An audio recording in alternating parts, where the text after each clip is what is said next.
Muhammad Sallallahu Alaihi Wasallam, kita berittiba, kita mengikuti apa yang menjadi petunjuk beliau. Dan bagaimana kita mau mengikuti petunjuk beliau kalau kita tidak cinta sama beliau? Gimana kita mau cinta kalau kita tidak mengenal bagaimana beliau, bagaimana sahabat-sahabatnya, bagaimana keluarganya, bagaimana perjuangannya, gitu ya. Makanya di Kamis keempat di Al-Hadi ini, insya Allah kita terus akan membahas sirah sahabiyah, dan kita memang khususkan dulu kepada para sahabiyah, sahabat wanita, dan Allah memang menjadikan para sahabiyah ini dari kalangan manusia supaya kita bisa mengikuti apa yang menjadi sifatnya, bagaimana karakternya. Ternyata mereka juga punya sifat, ada rasa marah, kadang ada intrik, ada kecemburuan, ada rasa nggak suka, ada rasa permusuhan. Tapi kemudian di dalam Islam ini, ketika Allah berikan hidayah, Allah bimbing mereka sampai dengan akhirnya tersentuh hidayah, diistiqomahkan. Maka hari ini pun kita belajar tentang seorang wanita yang dulu punya kedengkian luar biasa kepada Rasulullah Sallallahu Alaihi Wasallam. Bahkan namanya ini fenomenal, menjadi seorang wanita yang menjadi pemakan hati dari paman Rasulullah, yaitu Hamzah bin Abdul Muthalib, yang dijuluki Hamzah ini sebagai Asadullah atau singa Allah. Nah, si perempuan ini yang memakan hatinya Hamzah disebabkan kebenciannya dan dendamnya yang luar biasa kepada paman Nabi, karena Hamzah ini sudah membunuh mulai dari ayah, paman, saudara plus anaknya. Wah, jadi orang-orang terdekat dalam hidupnya tuh dibunuh sama Hamzah. Makanya punya kedengkian yang luar biasa kepada Hamzah. Siapakah wanita tersebut? Hindun, betul. Namanya adalah Hindun binti Utbah. Nah, kita belajar tentang sirah Hindun yang tadinya punya kedengkian yang luar biasa sama Rasulullah, akhirnya masuk Islam. Nah, maka beliau mengganti nanti dari masa jahiliyahnya untuk berada di Islam itu benar-benar menjadi wanita yang dulu sebaik-baiknya orang kafir dengan keberaniannya, maka ketika masuk Islam dia juga menjadi sebenar-benarnya orang Islam dengan keberaniannya. Nah, gitu ya. Jadi hari ini kita belajar tentang Hindun binti Utbah setelah kemarin kita belajar tentang ibunya dari Ibnu Abbas ya. Maka Hindun binti Utbah ini, kalau secara silsilah dulu biar ibu-ibu nyambung ya dengan apa yang saya ceritakan. Hindun ini punya suami namanya Abu Sufyan. Nah, Abu Sufyan ini nanti punya anak namanya Muawiyah bin Abi Sufyan.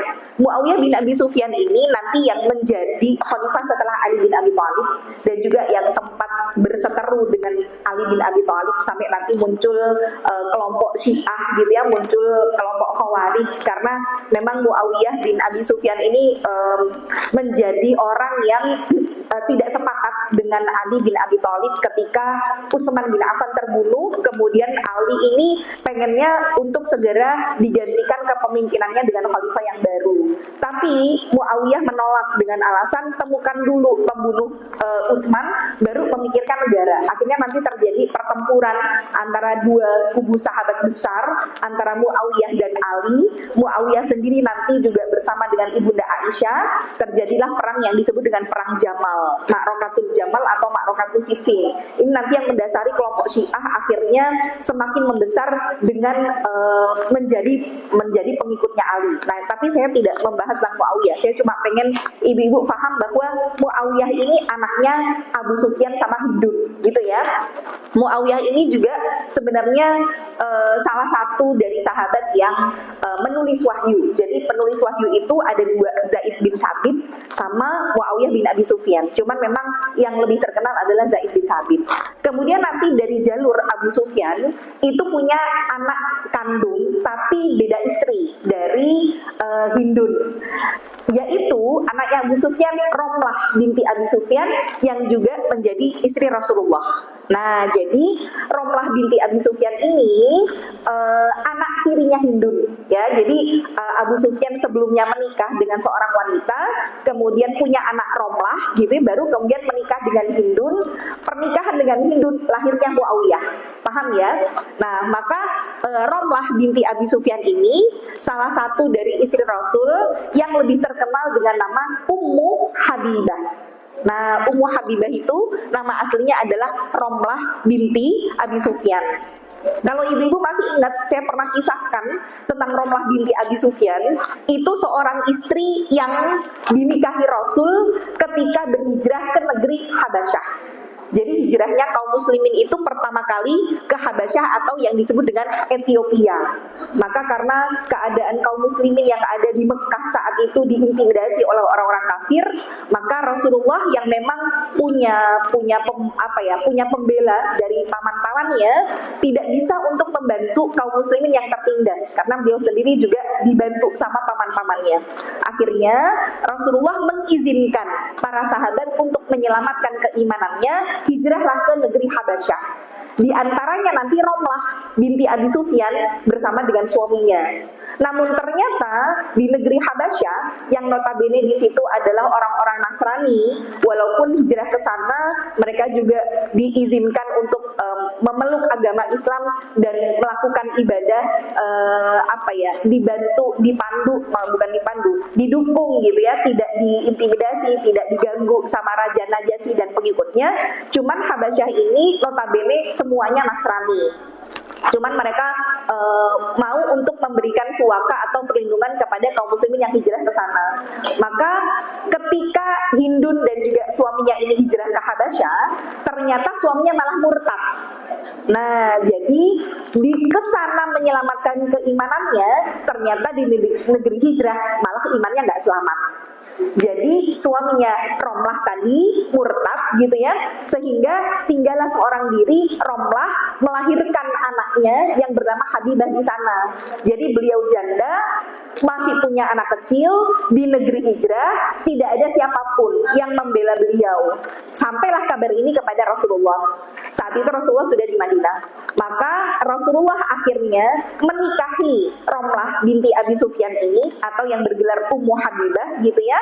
Maka pernikahan Rasul ini diwakili oleh Raja Najasyi karena Rasulullah tidak bisa untuk datang langsung ke Ethiopia. Rasul masih ada di Madinah. Maka inilah pernikahan pertama yang diwakilkan gitu ya. Nanti jadi hukum di dalam Islam, boleh ternyata pernikahan jarak jauh.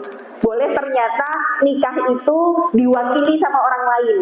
Jadi yang menjabat tangannya walinya Ummu Habibah itu Raja Najasyi. Jadi Raja Najasyi yang menjadi wakil dari Rasulullah. Maka pernikahan Ummu Habibah dengan Rasul itu dengan mahar yang sangat fantastis. Kalau kemudian dikonversi ke rupiah itu miliaran maharnya. Kenapa? Karena yang bayar maharnya Raja Najasyi.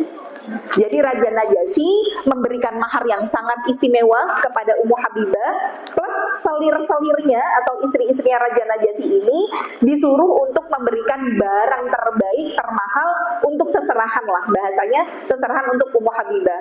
Ada yang ngasih parfum impor, ada yang ngasih kain impor gitu ya, karena memang seorang raja sehingga memang kekayaannya luar biasa. Nah ini pernikahan diwakilkan, tapi diwakilkannya pada saat nikah aja ya, habis nikah nggak ada diwakilkan ya, nggak boleh malam pertama diwakilkan, nggak boleh ya. Jadi pada saat saya terima nikahnya gitu ya.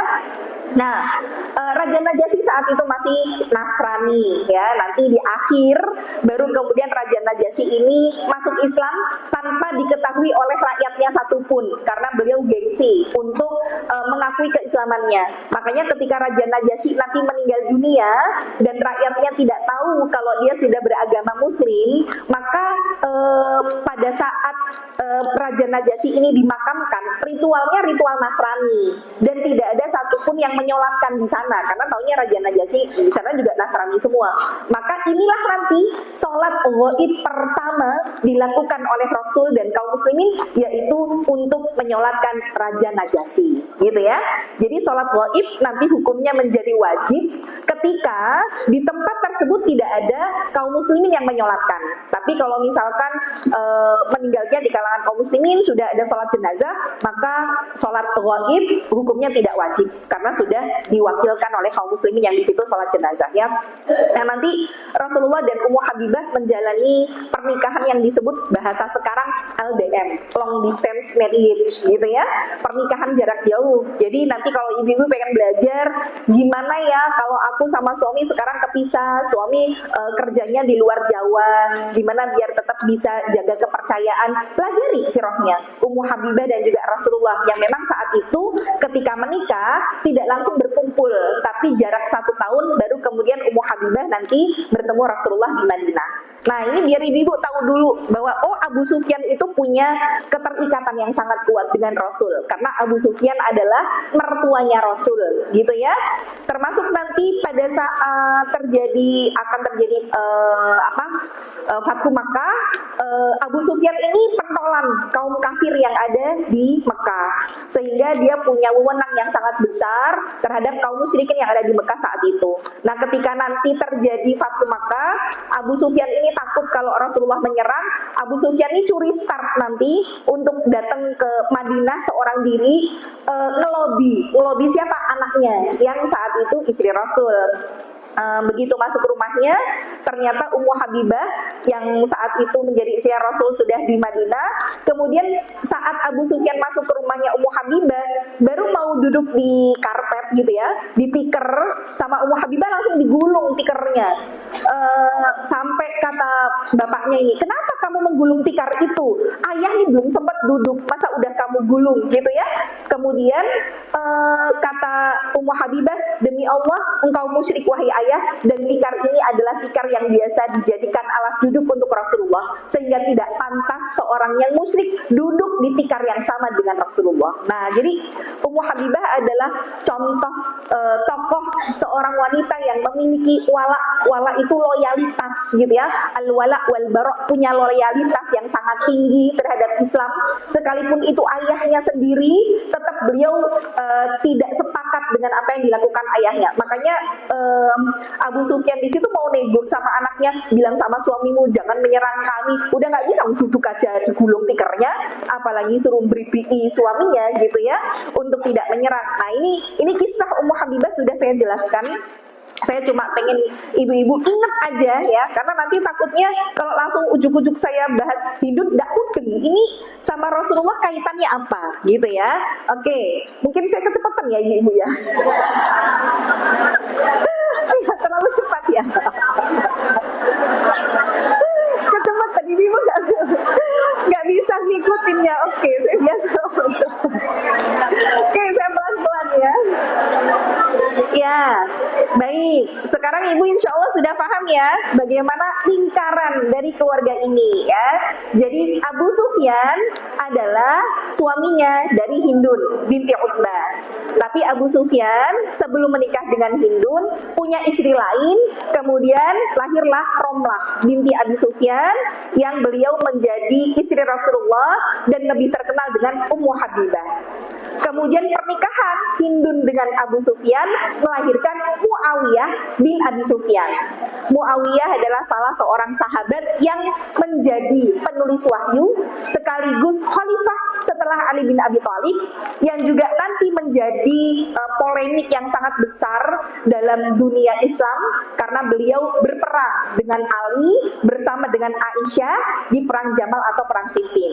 Nah, Hindun sendiri tokoh yang akan kita ceritakan adalah seorang wanita yang memiliki kecerdasan, watak yang sangat keras, pemberani, yang memang menjadi ketua geng lah kalau bahasa sekarangnya, ketua geng dari wanita-wanita Quraisy. Nah, awal mulanya Hindun ini memang seorang wanita yang berbeda dengan wanita-wanita Arab pada umumnya.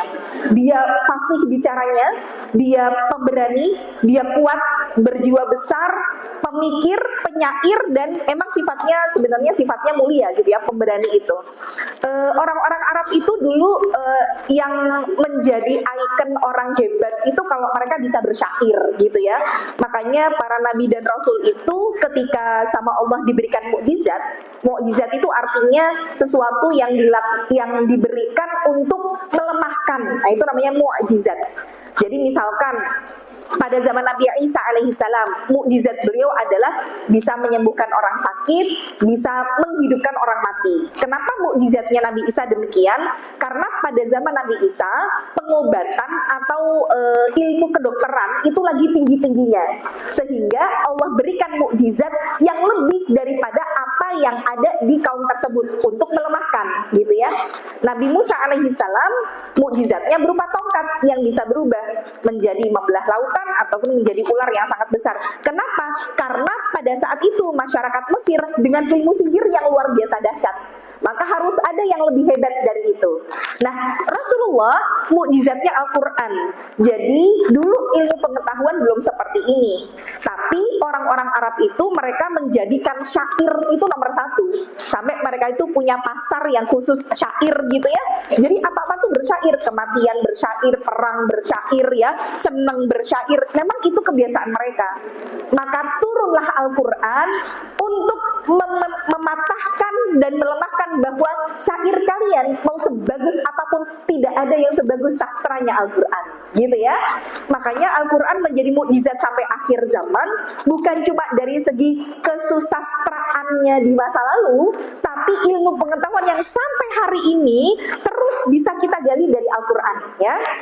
Maka contoh Hindun adalah seorang wanita yang memang memiliki syair yang luar biasa. Dan dengan syair itu akhirnya dia memotivasi orang-orang untuk ikut berperang sampai mendapatkan kemenangan.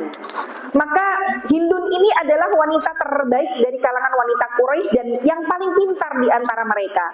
Maka saat itu terjadilah perang Badar. Jadi perang Badar itu pada saat bulan Ramadan dan bagaimana peran Hindun dalam perang Badar, dia ini memberikan motivasi yang sangat besar kepada orang-orang musyrik. Jadi awal mulanya perang Badar itu terjadi karena orang-orang kafir itu mengambil atau apa ya bahasa sekarang merampok gitu ya, merampok dari barang-barangnya kaum muslimin. Jadi perang Badar itu bukan direncanakan sebagai perang besar awalnya, namun perampasan harta kaum muslimin yang ada di Mekah ketika hijrah ke Madinah. Maka kaum muslimin akhirnya meninggalkan rumah, harta, dan kebun semuanya disita sama orang Quraisy. Ini awal mula terjadinya perang Badar. Dan itu terjadi di tahun 2 Hijriah. Jadi saya jelaskan dulu, ibu-ibu, kalau disebut sebagai tahun Hijriah, berarti itu pada masa di mana Rasulullah sudah hijrah dari Mekah ke Madinah. Maka yang menjadikan penanggalan 1 Hijriah itu adalah Umar bin Khattab. Jadi sebelum peristiwa hijrah dari Mekah ke Madinah tidak ada yang namanya tahun Hijriah, gitu ya. Berarti kalau misalkan pada saat hijrah pertama ke Habasyah atau pada saat Khadijah meninggal dunia karena itu peristiwanya belum hijrah, maka disebutnya adalah tahun kenabian, gitu ya. Jadi nanti kalau belajar sejarah, Khadijah meninggalnya kapan? Tahun ke-10 kenabian. Bukan berapa hijriah, bukan berapa hijriah, karena belum hijrah dari Mekah ke Madinah, gitu ya. Maka perang Badar terjadi tahun 2 Hijriah. Jadi saat Rasul sudah hijrah dari Mekah ke Madinah, ini kan mereka hijrah itu tidak membawa apapun karena semua hartanya tuh disita sama kaum Quraisy. Jadi benar-benar ke Madinah itu ya udah hanya dengan pakaian yang melekat. Makanya orang-orang Madinah ini disebut sebagai orang Ansor. Kenapa Ansor? Karena penolong.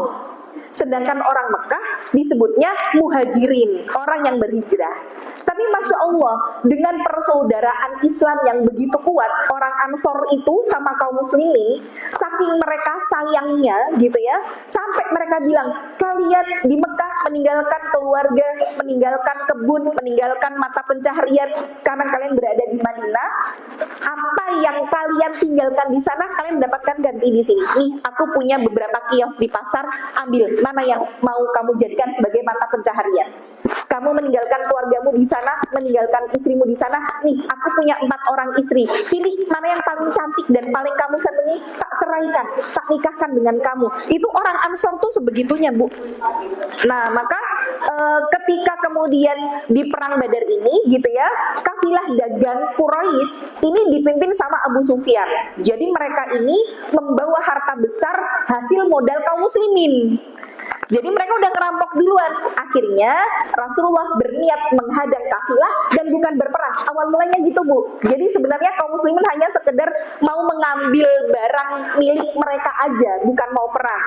Tapi Quraisy Mekah ini akhirnya mengerahkan pasukan besar sampai terkumpul 1.000 pasukan bersenjata. Di mana kaum muslimin hanya 313 orang. Jadi 313 melawan 1.000 orang, di mana senjata mereka lengkap, gitu ya, karena memang mereka niatnya untuk berperang. Nah, pimpinan perang Badar ini dipimpin oleh Abu Jahal, Utbah, Syaibah, sama Abu Sufyan. Jadi pamannya Rasul sendiri ya. Abu Jahal, kemudian Abu Sufyan juga tadi ya, mertuanya Rasul. Begitu juga anaknya dari Ummu Habibah, Hindun. Hindun tadi punya 2 anak dari Abu Sufyan, Utbah sama Muawiyah. Nah, Muawiyah ini masuk Islam nanti. Sedangkan Utbah itu terbunuh di perang Badar ini, gitu ya. Nah, termasuk Utbah ini juga yang menjadi pemimpin dari pasukan perang Badar. Maka pertemuan di sumur Badar ini merubah akhirnya menjadi perang terbuka.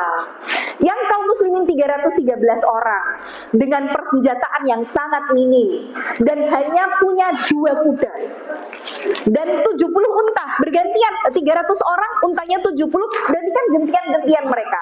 Dan ini perang yang dipimpin langsung oleh Rasulullah, sedangkan kaum musyrikin jumlahnya 1.000 orang, persenjataannya lengkap, mereka punya kuda yang banyak, dan mereka sudah siap pakai baju besi. Akhirnya jalannya perang ini dibuka dengan duel, jadi 1 lawan 1. Hamzah, Ali, Ubaidah, vs gitu ya. Hamzah itu lawannya Utbah, jadi anaknya si Hindun. Kemudian Ali dengan Syaibah, Ubaidah lawan Walid. Ternyata kemenangan di pihak kaum muslimin. Makanya Utbah tadi tewas di tangannya Hamzah. Itulah yang awal mula pemicu dendamnya Hindun kepada Hamzah. Nah, masuk akal ya di sini. Maka saat itu, karena memang keadaan kaum muslimin benar-benar sudah terdesak, sampai Rasulullah berdoa gimana? Ya Allah, kalau kali ini engkau tidak menangkan kami, sungguh tidak ada satupun orang yang mau menyembahmu. Itu doanya Rasulullah. Jadi bisa dibilang kayak di satu sisi ngancem Allah gitu ya. Karena memang keadaan sudah terdesak ini. Ini kalau bukan karena pertolongannya Allah, apalagi itu bulan Ramadan, Bu. Mereka puasa lagi. Maka ini kalau benar-benar kita menang, kalau bukan pertolongannya Allah, kita nggak akan menang. Nggak akan ada yang mau nyembah engkau ya Allah kalau kita sampai kalah. Akhirnya di situ Allah menangkan gitu ya. Maka nanti kita belajar dari kemenangan di perang Badar. Kemenangan bukan karena jumlah, tapi memang karena pertolongan Allah. Doa dan tawakal itu didahulukan sebelum menyusun strategi, dan Allah menolong di saat kondisi iman kita benar-benar total karena Allah. Allah menolong saat hati kita benar-benar pasrah. Ya Allah, ini kalau enggak Engkau menolong kami, kita nggak akan menang. Nah, Allah baru menurunkan pertolongannya di situ. Tapi kalau kita masih ngerasa iso-isone awak dewe menang, wong jumlah kita banyak, pasukan kita hebat, ya tidak Allah menangkan. Jadi Allah justru memberikan pertolongan di saat hati kita ini benar-benar pasrah dan tunduk total kepada Allah. Maka terjadilah kemenangan di antara kaum muslimin. Hasilnya apa? 70 orang Quraisy tewas, termasuk Abu Jahal, termasuk Utbah tadi ya, penolan-penolannya ini tewas, 70 tawanan, dan dari kaum muslimin yang syahid hanya 14 orang. Dari 313, 14 yang syahid. Maka selesailah perang Badar di tahun 2 Hijriah, dan orang-orang kafir akhirnya membalas dendam karena mereka tidak terima kekalahan itu, dan mereka mulai menyusun strategi untuk balas dendam di perang 1 tahun setelahnya, yaitu perang Uhud. Nah, jadi latar belakang perang Uhud itu sebenarnya balas dendamnya orang Quraisy atas kekalahan mereka di perang Badar ya. Jadi kaum Quraisy ini merasa terhina, kemudian mereka kehilangan tokoh-tokoh besar, dan mereka juga pengen memulihkan wibawa. Kita ini orang-orang besar dengan jumlah kekuatan yang luar biasa. Masa kita ini kalah sama orang-orang muslim yang jumlahnya sedikit, nggak punya apa-apa gitu ya. Akhirnya mulai mereka menyusun rencana di tahun depan membalas kekalahan mereka di perang Uhud, dan dipimpin kembali oleh Abu Sufyan, dan juga dari kalangan para wanita didukung oleh Hindun binti Utbah.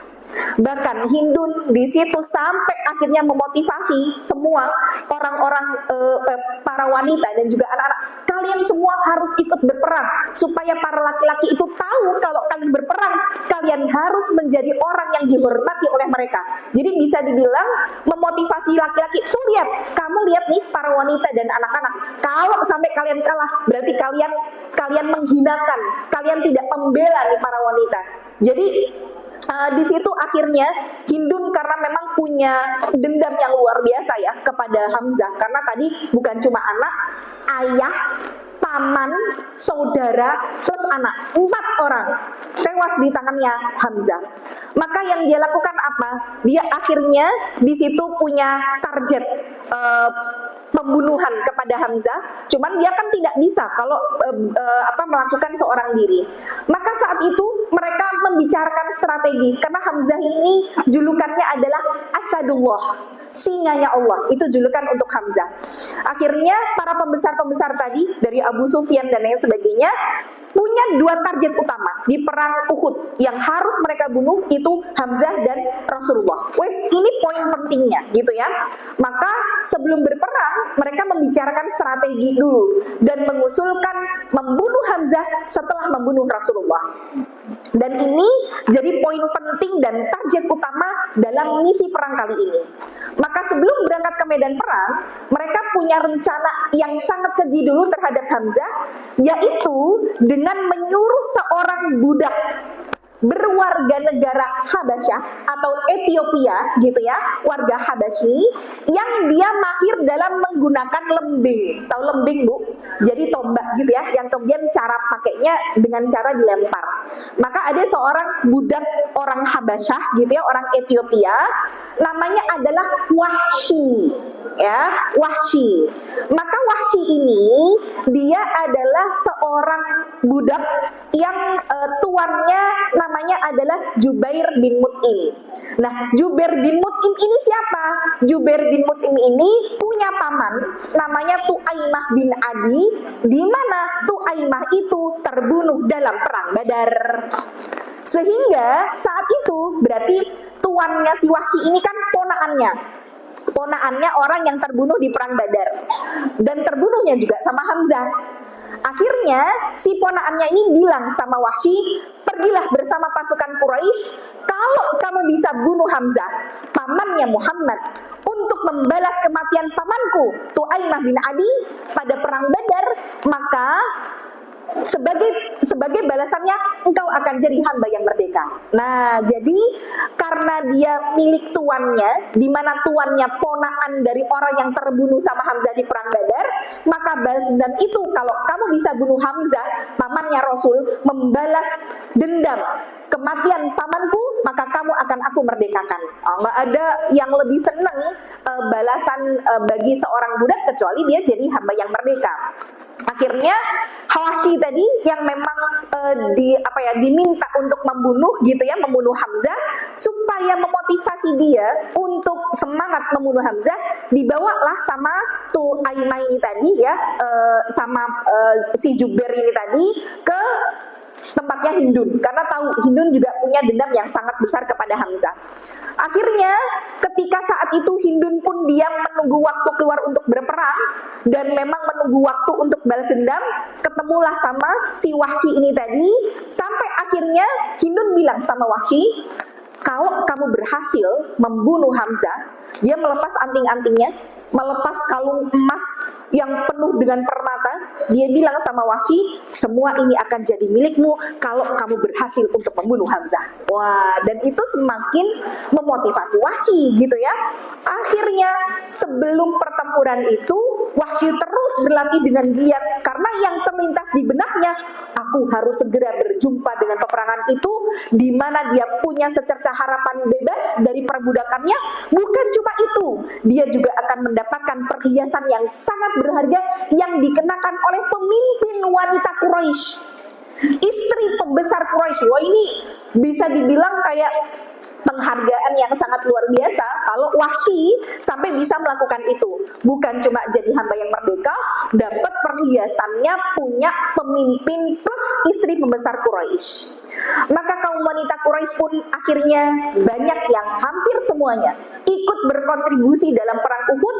Nah, para wanita-wanita ini dipimpinlah oleh Hindun binti Utbah, istrinya Abu Sufyan.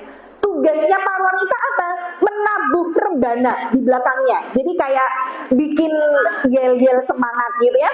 Menabuh rebana supaya mereka semangat dalam berperang dan membacakan syair-syair perang untuk mereka bisa melibas kekuatan kaum muslimin. Nah, akhirnya berkobarlah api peperangan dan perang pun semakin berkecamuk di antara dua kubu sampai akhirnya pasukan musuh ini terdesak mundur.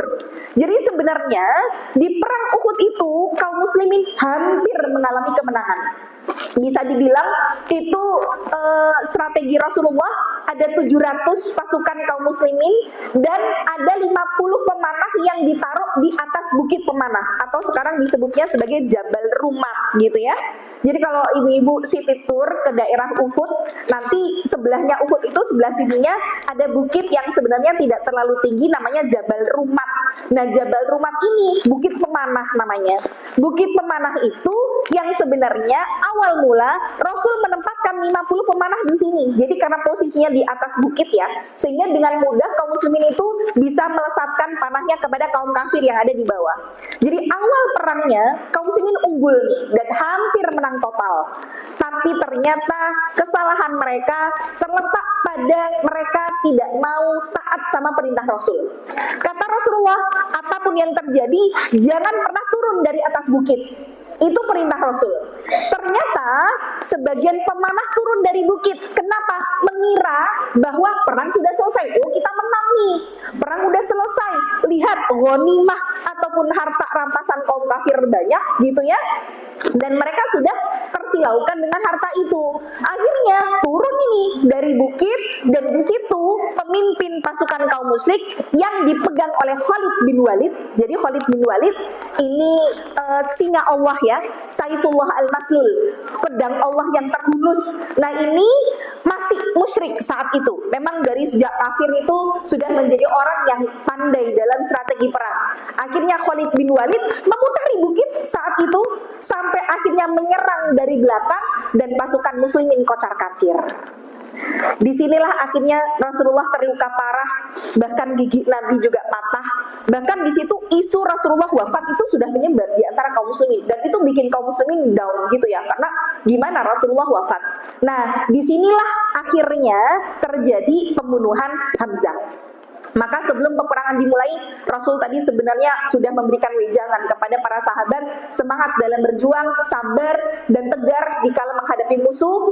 Dan saat itu ini kita berbicara di kubu Rasul dulu. Saat itu Rasul kemudian mengambil sebuah pedang yang sangat tajam, kemudian bertanya kepada para sahabat, siapa yang sanggup mengambil pedang ini dan menunaikan haknya dengan benar?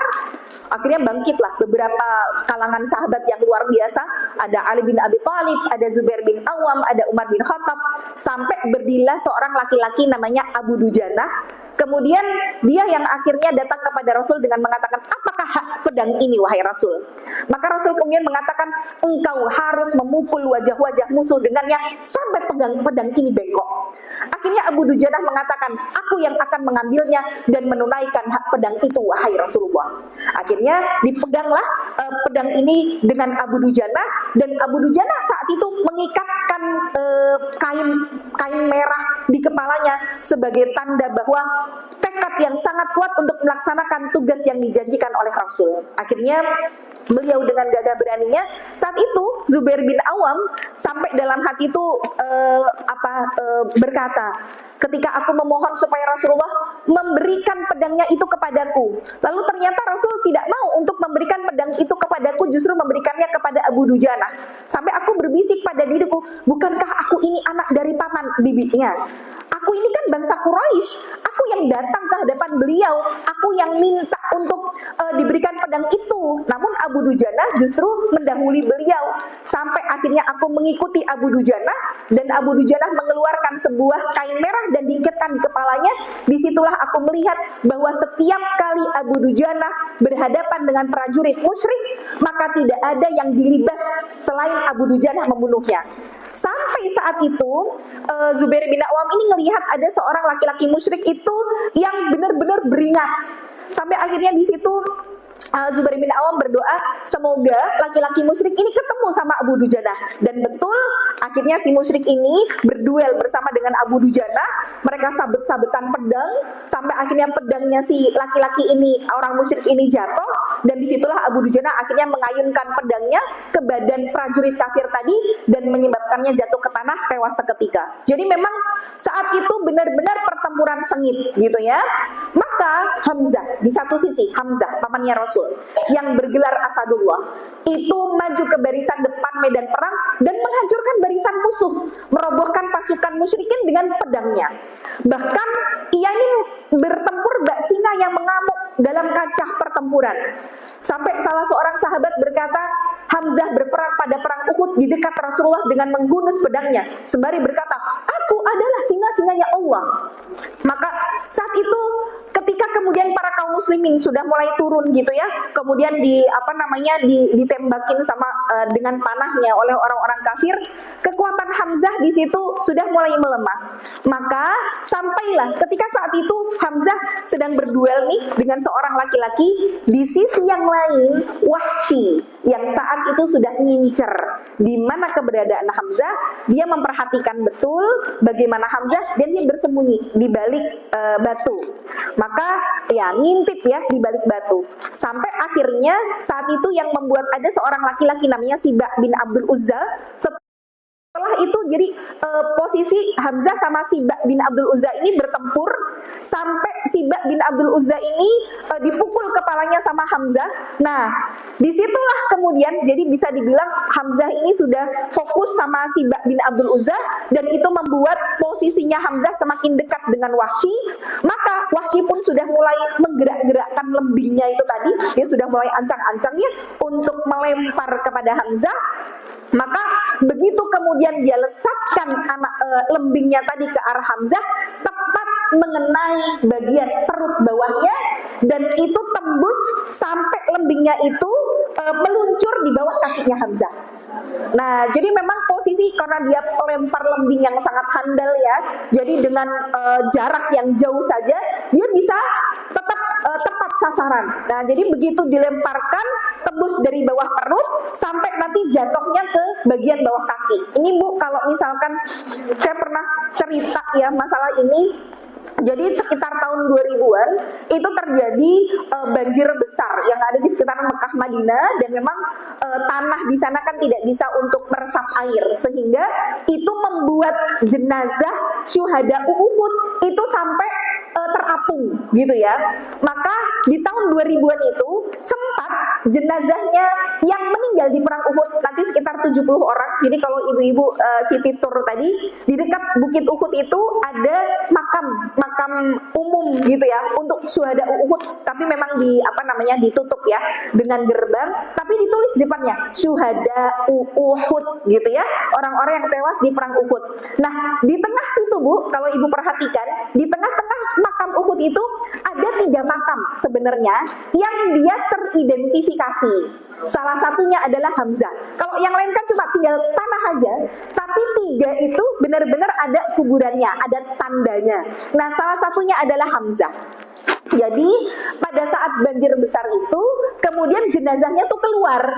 Kemudian para kaum muslimin yang saat itu meminta fatwa kepada para masyayikh, para syekh yang ada di Mekah Madinah, apa yang harus kami lakukan dengan syuhada Uhud, dikuburkan kembali, dan salah satunya yang teridentifikasi adalah Hamzah. Dari mana tahu itu Hamzah dan tubuhnya masih utuh Bu? 1400 tahun yang lalu ditemukan baru tahun 2000-an, jenazahnya masih utuh. Taunya Hamzah di mana?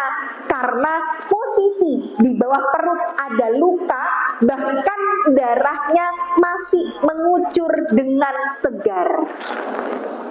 1400 tahun. Allah masih jaga utuh jasadnya, bahkan darahnya masih mengalir, dan posisi tangannya itu memegangi dari perutnya yang tadi mengeluarkan darah itu. Nah, jadi ini tadi dibunuh sama Wahsy gitu ya.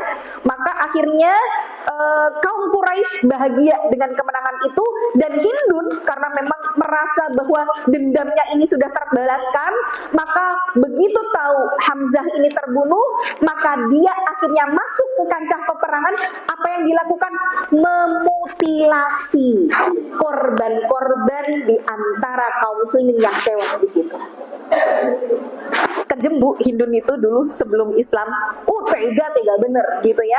Maka ketika Hindun ini memutilasi tubuh korban, sampai Abu Sufyan mengatakan, sungguh Hindun telah memutilasi korban yang terbunuh, demi Allah aku tidak ridho, kata Abu Sufyan, dan aku tidak memerintahkan hal itu, tapi karena memang benar-benar dendamnya Hindun ini kesumat dalam hati gitu ya.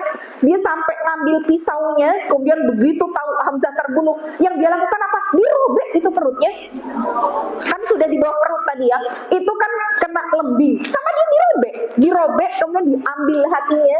Tapi kan memang Allah jaga jasadnya kaum muslim ini tidak akan hancur lah dengan apapun. Jadi begitu kemudian diambil hatinya, di mama tadinya sama dia mau ditelan, tapi Allah jaga jangan sampai dia bisa menelan hatinya Hamzah. Akhirnya begitu mau ditelan, dimuntahkan karena memang nggak sanggup, dimuntahkan. Diambil lagi, perjuangan yang kedua, dikrauk lagi, ditelan, muntah lagi, sampai 3 kali berturut-turut, akhirnya dilepeh sama dia. Nah, jadi inilah kekejaman Hindun ya pada saat sebelum masuk Islam. Maka dalam kondisi itu saat kemudian nanti masuk Islamnya adalah pada masa Fathu Makkah. Nah, jadi beliau, ya boleh kita sebut beliau karena nanti sudah masuk Islamnya. Beliau ini dalam kebencian kepada Rasul dan Islam selama 20 tahun. Ya, barulah setelah itu, jadi pada saat itu Bu, jadi Abu Dujanah tadi kan dia melihat kok ada seseorang yang mencabik-cabik, mencakar-cakar tubuhnya kaum muslimin, dimutilasi gitu. Ini Abu Dujanah yang tadi sebagai pemimpin perang ya, dari belakang itu sudah getem-getem, siapa ini yang mencabik-cabik para syuhada itu. Akhirnya dia sudah mulai mengayunkan pedangnya sampai akhirnya akan ditebaskan ke atas kepalanya. Ternyata begitu membalik badan, itu adalah Hindun. Akhirnya sama Abu Dujanah sebenarnya sudah mau dibunuh, tapi akhirnya dia melepaskan pedangnya dan tidak jadi membunuh wanita tersebut. Sampai Zubair bin Awam di situ mengatakan, aku melihat Abu Dujanah mengayunkan pedangnya ke atas kepala Hindun bintu Utbah. Jadi tinggal gitu dong. Tapi tiba-tiba ia menghempaskannya. Aku bergumam, hanya Allah dan Rasulnya yang lebih mengetahui alasannya. Kenapa kok tidak jadi diayunkan pedangnya itu? Nah, di sisi Abu Dujanah, maka dia mengatakan, ketika aku hunuskan pedang, melihat ada seseorang yang mencakar-cakar dan mencabik-cabik jasad para syuhada Uhud ini, maka aku lihat ternyata dia adalah seorang wanita, sehingga aku tidak jadi membunuhnya karena menghormati pedang Rasulullah dari membunuh wanita. Karena Rasulullah kan memang mengatakan untuk tetap berbuat baik kepada para wanita dan anak-anak gitu ya, dikasih pedang itu tadi gitu ya, nggak boleh menyerang wanita. Jadi ibaratnya dia berlaku kayak gimana pun nih sama kaum muslimin, tetap dimuliakan ya. Makanya tadi Zubair bin Awam juga nggak tahu alasannya kok nggak jadi dibunuh, padahal dia sudah mencabik-cabik tubuh dari syuhada tadi. Maka berlangsunglah tadi, karena dia sudah bisa dibilang dendamnya sudah terbalaskan ya, untuk membunuh Hamzah. Dan setelah itu Wahsy ketika berhasil untuk membunuh Hamzah, ya sudah, dia mengambil, jadi saat Hamzah tadi tertombak lembing tadi, sempat berjalan menuju ke arahnya Wahsy, namun akhirnya tidak kuat dan akhirnya roboh dan tewas. Di situ Wahsy kemudian menunggu selama beberapa waktu sampai meyakini bahwa ini sudah nggak bergerak, berarti dia sudah tewas. Akhirnya Wahsy pun mengambil lembingnya lagi yang tertancap tadi, kemudian pulang ke baraknya. Ya sudah, habis itu dia tidak menyerang yang lain karena memang tujuannya satu, bunuh Hamzah. Itu karena memang dia pengennya ya udah dia bunuh, dia merdeka, dia dapat harta, tidak yang lain gitu. Maka Hindun ini tetap dalam kemusyrikan sampai Allah membukakan hatinya untuk memeluk Islam di prosesi Fathu Makkah. Nah, jadi kalau sedikit saya jelaskan, mungkin berulang kali biar ibu-ibu ingat ya. Jadi satu-satunya nabi yang diperlihatkan oleh Allah kemenangan kaumnya itu cuma Nabi Muhammad. Sedangkan nabi yang lain itu tidak sampai mendapati kaumnya itu menang. Kayak Nabi Isa jadi dikejar-kejar ya sampai akhirnya diserupakan ya, disalib itu. Itu kan karena memang kaumnya tidak mau beriman kepada Nabi Isa. Kemudian nanti Nabi Musa juga begitu. Jadi satu-satunya yang melihat Islam itu jaya, menang itu cuma Rasulullah. Nah, di peristiwa apakah Islam itu jaya? Di peristiwa yang disebut dengan Fathu Makkah atau penaklukan kota Makkah. Penaklukan kota Makkah ini di sekitaran tahun 8 Hijriah. Dan Rasul meninggal antara 10 awal 11 Hijriah. Jadi Rasul meninggal di bulan Rabiul Awal sekitar 11 Hijriah, berarti sekitaran 2 tahun setelah penaklukan kota Makkah gitu ya.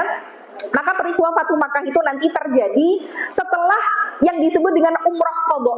Ibu-ibu masih ingat gak ya peristiwa Umroh Qadha? Kayaknya lupa deh. Saya jelasin bolak-balik, ibu nggak ingat juga. Jadi nanti peristiwanya setelah penaklukan Sulhul Hudaybiyah atau perjanjian Hudaybiyah. Jadi saya pernah cerita, dulu Rasulullah pernah mimpi kepalanya para sahabat pelontos itu ya.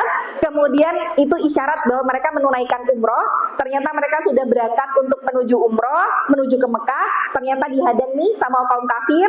Terjadilah perjanjian. Sebenarnya perjanjiannya merugikan kaum muslimin. Intinya adalah nggak boleh umroh tahun ini, bolehnya umroh tahun depan. Itu pun cuma dibuka 3 hari Mekah untuk mereka berumroh. Tahun depan umroh itu nggak boleh bawa pedang, nggak boleh bawa persenjataan, gitu ya. Maka disebut umroh qadha di tahun berikutnya. Nah, di umroh qadha ini Muawiyah akhirnya masuk Islam. Oke, setelah itu kemudian yang awal mulanya Rasulullah itu ingin ke Mekah itu tidak mau berperang, sampai akhirnya di situ terjadi penaklukan kota Mekah besar-besaran. Jadi Rasulullah sudah berangkat nih menuju ke Mekah, kemudian lewat nanti kabilah gitu ya. Nanti karena Rasulullah kurang lebih sekitar 10.000 orang bersama dengan Rasulullah lewat ke sebuah kabilah, nanti setiap 1.000 orang menampakkan kepiawaiannya. Yang pinter main pedang, 1.000 orang main pedang. Sampai akhirnya kabilah itu terkesima dengan kepiawaian kaum muslimin, akhirnya kabilah itu masuk Islam. Bersama dengan Rasulullah menuju ke Mekah, gitu ya. Bertambah jumlah kaum muslimin. Lewat lagi satu kabilah, 1.000 orang pinter naik kuda, sampai akhirnya kabilah itu masuk Islam. Berbondong-bondong lagi. Terus begitu sampai masuk ke Mekah. Nah, ketika masuk Mekah, Abu Sufyan nih sebagai pentolannya khawatir, wah ini kekuatan Rasulullah dahsyat ini, 10.000 dengan pasukan-pasukan yang luar biasa. Ini kalau nyerang Mekah chaos kita udah kalah ini, kalah tolak ini. Akhirnya Abu Sufyan yang memang notabene mertuanya Rasul ya, Rasul juga memberikan penghormatan kepada beliau sampai akhirnya mengatakan, barang siapa di antara penduduk Mekah ini, barang siapa yang masuk sekitaran masjid, maka dia akan selamat. Karena mereka sudah nggak punya kekuatan untuk berperang melawan kaum muslimin. Barang siapa yang masuk di sekitaran masjid, maka dia akan selamat. Akhirnya banyak, ya Rasulullah, tidak muat masjid ini untuk menampung kami. Baiklah, barang siapa yang masuk ke rumahnya Abu Sufyan, maka dia akan selamat. Abu Sufyan dapat kehormatan, tempatnya bisa jadi tempat perlindungan. Akhirnya mereka masuk ke rumah Abu Sufyan. Ya Rasulullah, rumah Abu Sufyan juga tidak muat untuk menampung kami. Baik, barang siapa yang masuk ke dalam rumahnya dan mengunci rumahnya, maka dia akan selamat. Akhirnya orang-orang Mekah di situ masuk ke rumahnya dan mengunci pintunya masing-masing. Disitulah Rasul nanti akhirnya mengitari Ka'bah, yang Ka'bah itu sekitarnya nanti ada 360 berhala. Jadi mereka tuh kalau tawaf, ya sekitaran itu ya patung-patung gitu ya. Kemudian Rasulullah menghancurkan berhala-berhala itu, kemudian bertanya kepada orang-orang yang ada di situ, man ana, siapa aku? Mereka menjawab, anta akhul karim, ibnu akhil karim. Engkau adalah saudara kami yang mulia, anak saudara kami yang mulia. Disitulah akhirnya peristiwa penaklukan kota Makkah terbesar sampai di situ idza jaa nasrullahi wal fath wa ra'aitan nasa yadkhuluna fi dinillahi afwaja. Orang-orang akhirnya masuk Islam secara berbondong-bondong. Maka tidak ada lagi yang kafir saat itu. Semua yang masuk Islam ya, termasuk Abu Sufyan dan juga Hindun, gitu ceritanya. Jadi nanti tuh kalau kita bahas dari kalangan para sahabat itu memang ada kelompok-kelompok, maksudnya kelompok itu kasta mungkin dari segi keimanan ya, bukan kasta dari segi harta. Jadi kelompok pertama Asyratul Mubasysyirina bil Jannah, ada orang-orang yang dikategorikan masuk surga, ada Ahlul Badr gitu ya. Ini orang-orang istimewa karena akan Allah bedakan orang yang masuk Islamnya generasi awal sama yang masuk Islamnya di periode Fathu Makkah. Karena Fathu Makkah tuh bisa dibilang masuk Islamnya ya memang dalam keadaan ya terdesak ya, karena keadaan ya mereka karena Islam, cuman ya wes lah gitu loh, pilihannya masuk Islam gitu loh. Jadi Allah bedakan. Maka Abu Sufyan sama Hindun tadi masuk Islam di periode Fathu Makkah ini. Maka saat itu ketika terjadi Fathu Makkah, Rasulullah pun akhirnya membaiat kaum muslimin di atas bukit Safa. Kemudian masing-masing berbaiat dan tunduk patuh dengan sesuai dengan kemampuan masing-masing. Maka di situ Hindun itu menyelinap atau menyamar karena takut ketahuan kalau dia Hindun. Karena gimana pun karena dia baru masuk Islam saat itu, dan dia takut kalau Rasul tuh punya dendam kalau dia yang sudah seperti itu kepada pamannya gitu ya. Dia